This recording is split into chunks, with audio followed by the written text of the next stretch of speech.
There are some stories we don't like to tell. Some stories we'd rather went unrecognized because they hurt to tell.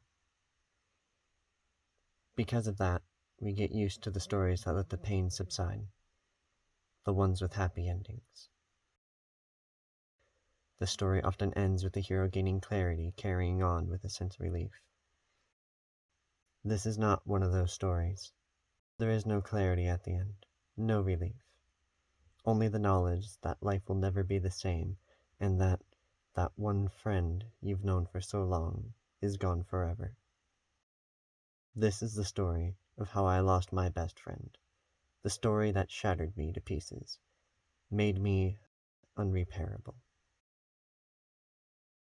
Let's begin sometime between the spring and summer of 2007. The day he was born. My best friend. I can't remember the temperature, nor the specific time of that day. All I can remember is that it was bright, sunny, and that it was the first time I met him. He was just born, but I knew we would be friends for a long time. A couple months later, he began to walk, and we started to play together. And just the first couple times we played together, we bonded and became friends. One day, he followed me home, and we played in my yard, till his family called him home. That moment was when our friendship truly began. He had 2 older siblings then, both sisters, Sadie and Arlene. When we were young, me and his siblings would go outside and play together, each and every day. This continued even after my family moved. We would go outside and play in the snow, rain, and grass. I found it funny how he loved to play in the snow and rain. He didn't like water. He would walk around puddles, and would freak out whenever me, my siblings, and Sadie played in the small children's pool in our backyard. It didn't feel like long after we moved that Sadie had cancer. This day I remember well. It was cloudy, and we were all heartbroken at what had happened. She didn't want to leave us. She wanted to stay. And then she was gone. I think he hurt the most from it.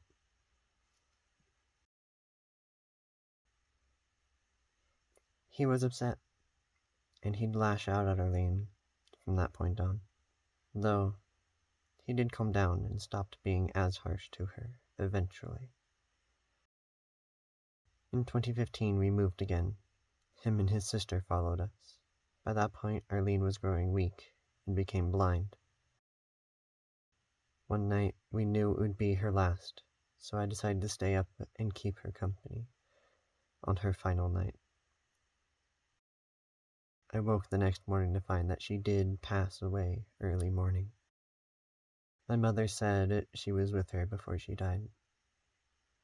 She told me that Arlene looked at her and told her that she could see her sister and was going to join her and watch over us. I remember this day too. No clouds, no rain, only a bright sun that bleached the colors around me. Now he was alone, with only us for company. After a year, he became used to the solitude. By 2019, his depression started to catch up with him. He started to slow down. Fast forwarding to 2020, 5 years after Arlene's death, I was still just beginning college and was in my 2nd semester. My brother was starting too, and this was his 1st semester. Things were going surprisingly well until my friend started having issues with his legs. They couldn't move like they used to, and it only got worse as the semester went on. By the time spring break had started early, I was taking care of him full time. He couldn't move on his own anymore. I had to carry him. When spring break ended, I was trying to support him and push my way through the rest of the semester. My mother knew his time was coming, and over the weekend told me, I had a choice. I could either try and carry him through the rest of the semester, or let him die. There were times when I got frustrated with him in the past, angry with him for behaving so carelessly. During this time, I was frustrated with him again, but this time for a different reason. I only had a couple days to make my choice before the doctor came over to hear my decision. I wanted so badly for him to feel better, just enough to last the rest of the semester, so we could give him a proper farewell. The signs were clear, though. He wasn't getting better, and he wasn't going to last till the end of the semester. By the time the doctor came, I still hadn't made my choice. I turned and looked at him, to look at my best friend since he was born. I saw his pain and his suffering. He was ready to leave. He was ready to say goodbye. I told the doctor I was ready to let him go, to say goodbye. I lied. I sat down next to him. I decided to stay by his side and watch as the doctor prepared him for what was to come next. My dad sat next to me. I still remember the details all too well. The doctor started with putting him to sleep. I remember having my hand on him while we waited for him to fall asleep. I kept my hand on him. I couldn't move it. When he fell asleep, I watched the doctor fill his needle with a blue liquid. I then watched him put the needle into his arm. For it to work, he had to aim for a blood vein. He poked it through a vein. I watched as my friend's blood filled the vial and mixed with the contents of the needle. I watched as it formed purple clouds within it. Then, he pushed the liquid into him. With my hand on my friend, I could feel his life energy. I could feel that he was still alive. After the doctor pushed the now purple serum into him, it was only a few seconds. I could feel that life force leave. I not only watched it, I felt it. I could feel him leave us, leave me. My dad had his hand on my back, and we were all crying. No other death caused us so much pain. Not the death of Sadie, not the death of Arlene, but the death of our oldest friend, Oreo. Sadie, Arlene, and Oreo. They were all the dogs my family had when me and my siblings were growing up. Sadie was the first one I remember having. We picked her up from another family. Then Arlene, we got her from a pet store a long car ride away. Both of them were young, about a year or two old at the time when we got them.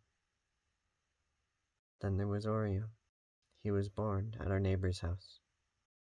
My dad didn't want any of the puppies born at first, but after Oreo followed me home that one special day, my mother decided to take him home. Ironically, my dad bonded with him very quickly. I was so excited. I had thought we'd be friends forever. We had come up with a name for the three of them. We decided to call our three dogs collectively as the Panucci's. After the other two died, we stopped using the name Panucci's. Even after we got another dog, Luna. First, we gained Sadie, then Arlene, then Oreo. Then, we lost Sadie, then Arlene, then Oreo. A little poetic, if you ask me.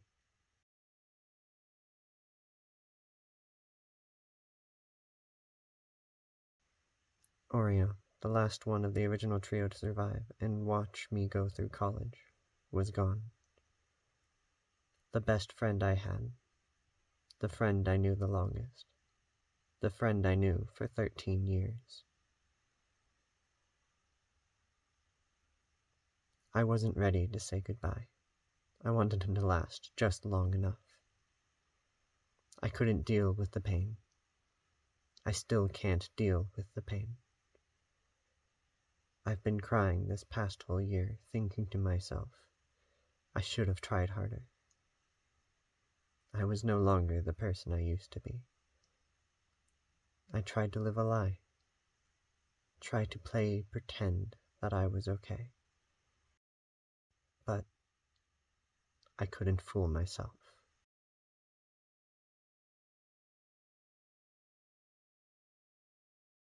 As humans, we outlive most other forms of life on this planet. We watch life be born, and we watch it die. We watch this cycle several times over, just in the span of a single year. Often it's something we choose not to notice until it becomes someone important to us. Other times we do notice, and it just doesn't affect us until it happens to someone we know. Then we are left wondering, how can we heal ourselves? How can we move on? I wrote this as my means of healing. I wrote this because my pain is not something I can hold to myself. No pain should be. Our pain, our fears that we carry, are not meant for any one person to hold by themselves. Even if we don't have someone to lean on, even if we don't want to lean on someone, we need to talk about our pain, no matter how much it hurts, because that's how we will heal. Thank you for listening to my story.